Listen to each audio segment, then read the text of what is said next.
എല്ലാവർക്കും നമസ്കാരം. ഐസ്റ്റാറ്റിലേക്ക് സ്വാഗതം. ഭരണി നക്ഷത്രക്കാർക്ക് ഈ വരുന്ന ജൂലൈ 2024 എങ്ങനെയാണ് നമുക്ക് നോക്കാം. അതിലേക്ക് കടക്കുന്നതിന് മുമ്പ് പ്രൈവറ്റ് കൺസൾട്ടേഷൻ താല്പര്യമുള്ളവരാണെങ്കിൽ അതിന്റെ ഡീറ്റെയിൽസ് ഡിസ്ക്രിപ്ഷനിലുണ്ട്. വാട്സ്ആപ്പ് നമ്പറും മറ്റു ഡീറ്റെയിൽസും ആണുള്ളത്. വാട്സ്ആപ്പ് വഴി മെസ്സേജ് ചോദിക്കാവുന്നതാണ് പ്രൈവറ്റ് കൺസൾട്ടേഷൻ സംബന്ധിക്കുന്ന കാര്യങ്ങൾ. നമുക്ക് റീഡിങ്സിലേക്ക് കടക്കാം. ജൂലൈ 2024 ഭരണി നക്ഷത്രക്കാർക്ക് ഭരണി നക്ഷത്രക്കാർക്ക് എങ്ങനെയാണ് നമുക്ക് നോക്കാം.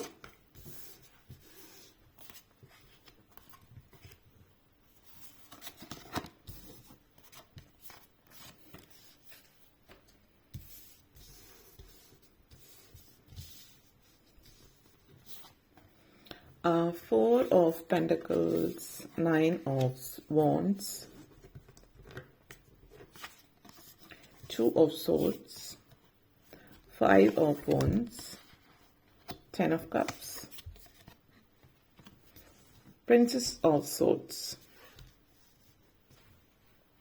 ഭരണി നക്ഷത്രക്കാരെ സംബന്ധിച്ചിടത്തോളം ഒത്തിരി നാളുകൾക്ക് ശേഷം ഈ ഒരു മാസം നിങ്ങളുടെ ജീവിതത്തിൽ ഒരു സ്ഥിരത ഉണ്ടാകുന്ന ഒരു സാഹചര്യമാണ് സൂചിപ്പിക്കുന്നത്. കാരണം കുറെ നാളുകളായിട്ട് സാമ്പത്തിക പ്രതിസന്ധി നിങ്ങളെ അലട്ടുന്ന ഒരു സാഹചര്യമാണ്. സാമ്പത്തികമായിട്ടുള്ള ഒരു പ്രതിസന്ധി നിങ്ങളുടെ ജീവിതത്തിൽ ഉണ്ട് എങ്കിൽ ആ ഒരു പ്രതിസന്ധിയിൽ നിങ്ങൾക്ക് കരകയറാൻ പറ്റുന്ന ഒരു മാസമാണ്. ഈ ഒരു മാസം പൊതുവെ ഒത്തിരി സന്തോഷം നിറഞ്ഞ മുഹൂർത്തങ്ങൾ, ഇഷ്ടമുള്ള കാര്യങ്ങളൊക്കെ ചെയ്യാനും ഇഷ്ടമുള്ള ആഗ്രഹങ്ങൾ നിറവേറ്റാനും പറ്റുന്ന സമയമാണ് എന്നുള്ളത്. അതേപോലെ തന്നെ ഒരു സോളിഡ് ഫൗണ്ടേഷൻ ജീവിതത്തിൽ ഉണ്ടാക്കാൻ പറ്റുന്ന ഒരു മാസമാണ്.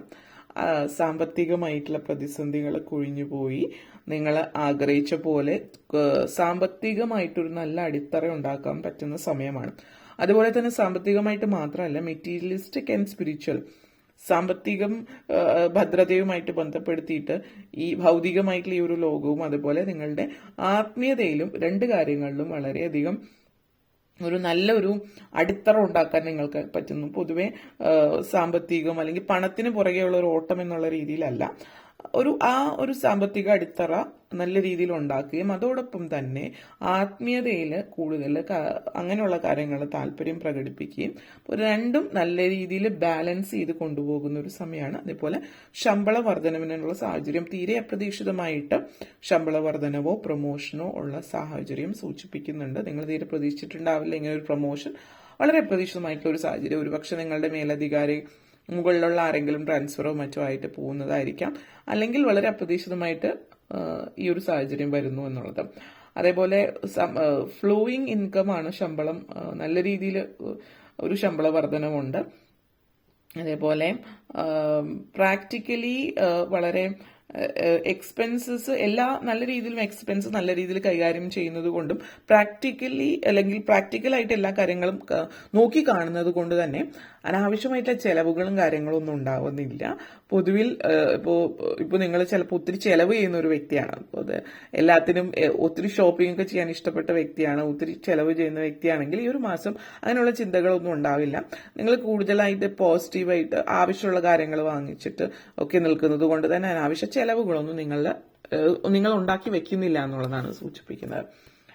അതേപോലെ തന്നെ 9 ഓഫ് ഫോൺസ് എനർജിയാണ് ഈ ഒരു എനർജി. 9 ഓഫ് ഫോൺസ് എനർജി എന്ന് പറയുമ്പോൾ നിങ്ങളുടെ പല കാര്യങ്ങൾ ഫിസിക്കലി വളരെയധികം ചില കാര്യങ്ങൾ ഹെൽത്ത് വൈസ് ഒന്ന് എക്സസൈസോ ഫിസിക്കലായിട്ടുള്ള കാര്യങ്ങൾ ശ്രദ്ധിക്കുക. അപ്പോൾ ഇതിൽ കൂടുതൽ ശ്രദ്ധിക്കുക, കാരണം ഫിസിക്കലായിട്ട് നിങ്ങൾക്ക് ടൈം ആവശ്യമാണ് റെസ്റ്റ് എടുക്കാൻ. അപ്പോൾ ഫിസിക്കലി എന്ന് പറയുമ്പോൾ ആരോഗ്യം ശ്രദ്ധിക്കുക എന്ന് പറയുമ്പോൾ അതിലാദ്യം ഉൾപ്പെടുന്ന ഒന്ന് ഉറക്കമാണ്. അപ്പോൾ കൃത്യസമയത്ത് ഉണരാനും കൃത്യസമയത്ത് ഉറങ്ങാനും ഉള്ളൊരു ശ്രമമല്ല, ഉറങ്ങേണ്ടത് അനിവാര്യതയാണ്. അതൊരു ശീലമാക്കുക. ആ ഒരു കൃത്യസമയത്ത് ഉറക്കമാവുമ്പോൾ തന്നെ ജീവിതത്തിനൊരു റൂട്ടീൻ ഉണ്ടാകും. അതേപോലെ തന്നെ എക്സസൈസ് പോലുള്ള കാര്യങ്ങൾ ചെയ്യാൻ ശ്രമിക്കുക. അപ്പോൾ വളരെയധികം നിങ്ങളുടെ ശാരീരികമായിട്ടുള്ള പ്രശ്നങ്ങൾ മാറുന്നതായിട്ട് നിങ്ങൾ കാണുന്നുണ്ട്. അതേപോലെ തന്നെ മറ്റെന്തെങ്കിലും ചെറിയ രീതിയിൽ ശാരീരിക അസ്വാസ്ഥ്യങ്ങളൊക്കെ ഉള്ളവരും പ്രകൃതിദത്തമായിട്ടുള്ള കാര്യങ്ങൾ കൂടുതൽ അല്ലെങ്കിൽ പ്രകൃതിയായിട്ട് കൂടുതൽ ചേർന്ന് നിൽക്കുന്നത് കൊണ്ട് ശാരീരിക അസ്വാസ്ഥ്യങ്ങളൊക്കെ വളരെ കുറവായിട്ട് കാണിക്കുന്നു. അപ്പോൾ അങ്ങനെയുള്ള പ്രശ്നങ്ങളൊക്കെ മാറിക്കിട്ടുന്നു എന്നുള്ളതാണ് സൂചിപ്പിക്കുന്നത്. അതിൻ്റെതായിട്ടുള്ള ഒരു സന്തോഷം നിങ്ങളിൽ കാണുന്നു എന്നുള്ളതും സൂചിപ്പിക്കുന്നുണ്ട്. അതേപോലെ തന്നെ നെക്സ്റ്റ് വന്നിട്ട് 2 ഓഫ് സോർട്സ് എനർജിയാണ്. എന്തോ ഒരു കാര്യത്തെ സംബന്ധിച്ച് നിങ്ങൾക്കൊരു കൺഫ്യൂഷൻ കാണിക്കുന്നുണ്ട്, ഒരു ആശയക്കുഴപ്പം. അത് ഓരോരുത്തരുടെ ജീവിത സാഹചര്യം അനുസരിച്ചിട്ട് വ്യത്യാസപ്പെട്ടിരിക്കും. എവിടെയാണ് ജീവിതത്തിൽ മാറ്റങ്ങൾ വരുത്തേണ്ടത്, അല്ലെങ്കിൽ ഒരു കൺഫ്യൂഷൻ, എങ്ങോട്ടേക്കാണ് ഇനി അടുത്ത സ്റ്റെപ്പ് എന്താണ് എന്നുള്ളൊരു ചിന്തയൊക്കെ ഉണ്ട് എന്നുള്ളതാണ് സൂചിപ്പിക്കുന്നത്. ഒരു തീരുമാനമെടുക്കാൻ മുന്നോട്ടേക്ക് പോകാനായിട്ട് ഒരു ധൈര്യക്കുറവ് ഇവിടെ കാണിക്കുന്നുണ്ട്. അല്ലെങ്കിൽ ചില ആളുകൾക്ക് പാർട്ട്ണർഷിപ്പ് ആയിരിക്കാം. പാർട്ട്ണർഷിപ്പിൽ ബിസിനസ് ചെയ്യുന്നവരെ സംബന്ധിച്ചിടത്തോളം നിങ്ങളുടെ ഐഡിയാസ് തമ്മിൽ ഒത്തുപോകാത്ത ഒരു സാഹചര്യം ആവാം ഇത് സൂചിപ്പിക്കുന്നത്. അതേപോലെ തന്നെ രണ്ടിൽ നിന്നൊന്ന് തിരഞ്ഞെടുക്കേണ്ടി വരുന്ന ഒരു സാഹചര്യം. നിങ്ങളുടെ പേഴ്സണൽ ആയിട്ടുള്ള നമ്മളുടെ പേഴ്സണൽ ആയിട്ടുള്ള ചിന്തകൾ നമ്മളുടെ ജോലി സംബന്ധമായിട്ടുള്ള ഇതിനെ ബാധിക്കും. നമ്മുടെ ഓരോരുത്തർക്കും ഓരോ പ്രിൻസിപ്പിൾസ്, ഐഡിയോളജീസ് ഒക്കെ ഉണ്ടാവില്ല. അതൊക്കെ മറ്റ് കാര്യങ്ങളെ ബാധിക്കാതിരിക്കാനായിട്ട് പ്രത്യേകം ശ്രദ്ധിക്കുന്നത് നല്ലതായിരിക്കും. നല്ല ചിന്തയോടുകൂടി, സ്ട്രാറ്റജിയോട് കൂടിയിട്ട് കാര്യങ്ങൾ കൈകാര്യം ചെയ്ത് മുന്നോട്ടേക്ക് പോയാൽ നല്ലതായിരിക്കും. നിങ്ങളുടെ പേഴ്സണൽ ചിന്തകൾ ഒരിക്കലും പ്രൊഫഷണൽ ലൈഫിൽ കൊണ്ടുവരാൻ അല്ലെങ്കിൽ അതിനെ ബാധിക്കാതിരിക്കാൻ പ്രത്യേകം ശ്രദ്ധിക്കുക എന്നുള്ളതാണ് ഒന്ന് പറയാനുള്ളത്. നെക്സ്റ്റ് വന്നിട്ട് 5 ഓഫ് വോൺസ് എനർജിയാണ്. 5 ഓഫ് വോൺസ് എനർജി എന്ന് പറയുമ്പോൾ നമ്മൾ പലരും നമ്മളുടെ ഉള്ളിന്റെ ഉള്ളിൽ ഒത്തിരി കാര്യങ്ങൾ, നമ്മുടെ മനസ്സിൽ ഒളിച്ചു വെച്ചിട്ടുള്ള പല കാര്യങ്ങളും ഉണ്ടാവാം. അപ്പൊ അങ്ങനെയുള്ള കാര്യങ്ങളൊക്കെ ഇപ്പോൾ പേഴ്സണൽ ലൈഫിലാണെങ്കിൽ ഉള്ളിൽ ഒളിച്ചു വെച്ചിട്ടുള്ള ചില കാര്യങ്ങൾ, ആഗ്രഹങ്ങളൊക്കെ തുറന്ന് പറയുന്ന ഒരു സമയമായിരിക്കും ഈ ഒരു മാസം എന്ന് പറയുന്നത്. അതേപോലെ തന്നെ കോമ്പറ്റീഷൻ കാണിക്കുന്നുണ്ട്. അപ്പോൾ ഇവിടെ ശ്രദ്ധിക്കാനുള്ള ഒരു കാര്യം, നിങ്ങളിപ്പോൾ ഒരു പ്രൊജക്റ്റിൽ വർക്ക് ചെയ്യുകയാണെങ്കിൽ ടു മെനി കുക്സ്, നമ്മൾ പറയും ഒത്തിരി too many cooks in the kitchen, അത് they will spoil the broth. അല്ലെങ്കിൽ അവര് അത് നമ്മൾ ഒരു കാര്യം ചെയ്യാൻ ഒരാൾ അല്ലെങ്കിൽ 2 പേര്, അതിൽ ഒത്തിരി ആളുകൾ ഒരേ കാര്യം തന്നെ ചെയ്യാനായിട്ട് ശ്രമിക്കുമ്പോൾ പല പല അഭിപ്രായങ്ങൾ വന്നിട്ട് അത് കൂടുതൽ വഷളാവുകയാണ് ചെയ്യുന്നത്. തീർച്ചയായിട്ടും ടീം വർക്ക് ആവശ്യമാണ്. പക്ഷേ ഒരു പ്രത്യേക ആ ടീം വർക്ക് എന്ന് പറയുമ്പോൾ ഓരോരുത്തർക്കും ഓരോ കാര്യം ഏൽപ്പിക്കുന്നതിന് പകരം എല്ലാ കാര്യവും ഒരുമിച്ച് എന്നുള്ള രീതിയിൽ ഏൽപ്പിക്കാതിരിക്കാം. അഥവാ ഒരു കാര്യത്തെ സംബന്ധിച്ചിട്ടുള്ള ഒരു പ്രൊജക്റ്റ് ആണെങ്കിൽ ആ കാര്യത്തിന്റെ ഓരോ ഭാഗങ്ങൾ, ഇപ്പോൾ ടെക്നോളജിയെ ബന്ധപ്പെടുത്തിയ ഒരു കാര്യം വേറൊരാൾക്ക്, അല്ലെങ്കിൽ മറ്റെന്തെങ്കിലും ബന്ധപ്പെടുത്തിയിട്ടുള്ള ഒരു കസ്റ്റമർ സർവീസായിട്ട് ബന്ധപ്പെടുത്തിയിട്ടുള്ള കാര്യം വേറൊരാൾക്ക്, അങ്ങനത്തെ ഒരു രീതിയിൽ ഡിവൈഡ് ചെയ്ത് കൊടുക്കാൻ ശ്രമിക്കുക. അല്ലാത്ത പക്ഷം എല്ലാവരും ഒരേ കാര്യം ചെയ്യുമ്പോൾ എല്ലാവരും ഓരോ രീതിയിൽ ചെയ്യുന്നുണ്ടാവും. അല്ലെങ്കിൽ ഒരേ കാര്യത്തിന്റെ എന്തെങ്കിലും വർക്ക് പലർക്കും കൊടുക്കാതിരിക്കുക. കാരണം ഓരോരുത്തർ ചെയ്യുമ്പോൾ ഓരോ രീതിയിലായിരിക്കും ചെയ്യുന്നത്. അപ്പോൾ ജോലി സംബന്ധമായിട്ട് ഒത്തിരി ഈ പറഞ്ഞ കാര്യം ഒന്ന് ശ്രദ്ധിക്കുക. പ്രൊജക്ട് എന്തെങ്കിലും പ്രത്യേക പ്രൊജക്റ്റ് ആണ്, എന്തെങ്കിലും ടീം വർക്ക് ആണെങ്കിലൊക്കെ ഇങ്ങനെ ശ്രദ്ധിക്കുക. ഈ പറഞ്ഞ കാര്യം കുടുംബത്തിനെ സംബന്ധിച്ചിട്ടും പ്രാബല്യത്തിൽ വരുന്ന കാര്യമാണ്, ശ്രദ്ധിക്കുക. വീട്ടിൽ എന്തെങ്കിലുമൊക്കെ ഒരു കാര്യം ഉണ്ടെങ്കിൽ ഒരാളെ ഏൽപ്പിക്കുക, ആ ഒരു വ്യക്തി അത് ചെയ്യട്ടെ എന്നുള്ള രീതിയിലും. അഥവാ ആ വ്യക്തി അത് ചെയ്യുകയാണെങ്കിൽ ആ വ്യക്തിയെ സൂപ്പർവൈസ് ചെയ്യുന്ന പരിപാടി ഒഴിവാക്കുക. ചില ആളുകൾ ആരെങ്കിലും വീട്ടിൽ എന്തെങ്കിലും പണി ഏൽപ്പിച്ചാൽ പിന്നെ പുറകെ നടന്നിട്ട് അത് കറക്റ്റ് ആണോ എന്ന് അവരിൽ വിശ്വാസമില്ല എന്നുള്ളൊരു തോന്നൽ അതിൽ സൃഷ്ടിച്ചേക്കാം.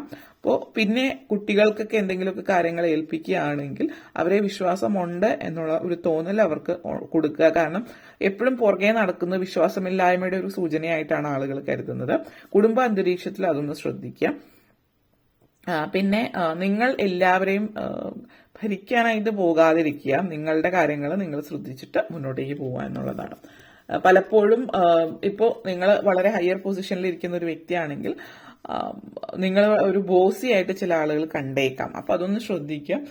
എല്ലാത്തിനും പുറകെ നടന്ന് കാര്യങ്ങൾ ചെയ്യുമ്പോൾ അത് ശ്രദ്ധിക്കുന്നത് വളരെ നല്ലതായിരിക്കും. അതേപോലെ 10 ഓഫ് കപ്സ് എനർജിയാണ്.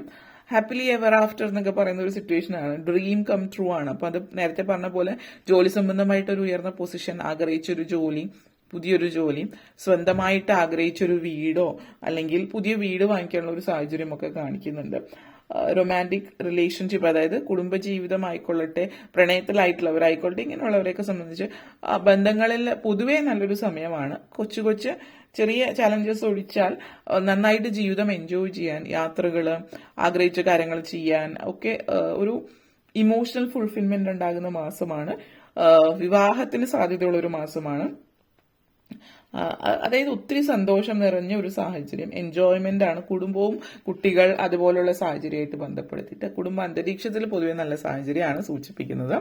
യാത്രകളൊക്കെ പോകാൻ പറ്റിയതും എന്ന്. പിന്നെ വിവാഹം നടക്കാത്തവർക്ക് വിവാഹത്തിനുള്ള ഒരു സാഹചര്യം സൂചിപ്പിക്കുന്നുണ്ട്. അതേപോലെ കുട്ടികൾക്ക് ഇല്ലാത്തവർക്കൊക്കെ കുട്ടികൾ ഉണ്ടാവുന്ന അങ്ങനെയുള്ള സന്തോഷങ്ങളൊക്കെ പേഴ്സണൽ ലൈഫിലുള്ള സന്തോഷങ്ങളും ജീവിതത്തിൽ വരുന്നു എന്നുള്ളത് തന്നെയാണ് സൂചിപ്പിക്കുന്നത്. അതേപോലെ തന്നെ നെക്സ്റ്റ് വന്നിട്ട് പ്രിൻസസ് ഓഫ് സോർട്സ് എനർജിയാണ്. നിങ്ങളെ സംബന്ധിച്ചിടത്തോളം നമ്മൾ പലപ്പോഴും ജീവിതം ആസ്വദിച്ച് അല്ലെങ്കിൽ നമ്മൾ ജീവിതത്തിന്റെ പല വഴികളിലേക്ക് പോയി അല്ലെങ്കിൽ ഉത്തരവാദിത്തങ്ങൾ കൂടുമ്പോൾ ജീവിതം പലപ്പോഴും ആസ്വദിക്കാൻ വിട്ടുപോകാറുണ്ട്. അപ്പൊ ഇവിടെ പറയാനുള്ള ജീവിതം ആസ്വദിക്കുക എന്നുള്ളതാണ്. കാരണം ജീവിതം ആസ്വദിച്ച് മുന്നോട്ടേക്ക് പോവുക.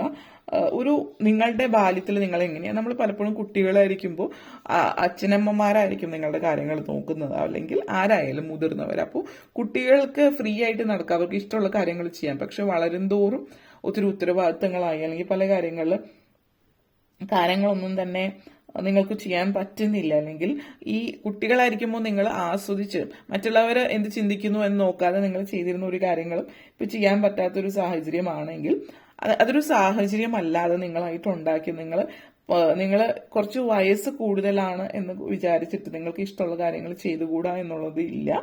കുട്ടിയായിരിക്കുമ്പോൾ നിങ്ങൾ ചെയ്യാൻ ഇഷ്ടപ്പെട്ടിരുന്ന കാര്യങ്ങൾ നിങ്ങൾക്ക് ഇപ്പോഴും ചെയ്യാം. നിങ്ങളുടെ മനസ്സിലുള്ള ആ ഒരു ഇന്നർ ചൈൽഡ്, ഉറങ്ങിക്കിടക്കുന്ന കുട്ടിയെ ഉണർത്തുക. പിന്നെ ഈ പറഞ്ഞ പോലെ ചില ആളുകളിൽ സക്സസ്ഫുൾ ആയിട്ട് മുമ്പിൽ നിൽക്കുമ്പോൾ മറ്റുള്ളവർ എന്ത് ചിന്തിക്കും എന്നുള്ള ചിന്തയുണ്ടാകും. അത് മാറ്റുക. നിങ്ങൾക്ക് ഇഷ്ടമുള്ള കാര്യങ്ങൾ, നിങ്ങൾ ആഗ്രഹിച്ച കാര്യങ്ങൾ അത് എന്ത് തന്നെയായാലും ചെയ്യുക. ചില സ്പോർട്സും മറ്റു കാര്യങ്ങളിലൊക്കെ താല്പര്യം കൂടുതൽ പ്രകടിപ്പിക്കുക, യാത്രകൾ ചെയ്യുക. ഇതൊക്കെ പ്രയോജനം ചെയ്യുന്ന കാര്യങ്ങളാണ് എന്നുള്ളത് പറയുന്നു.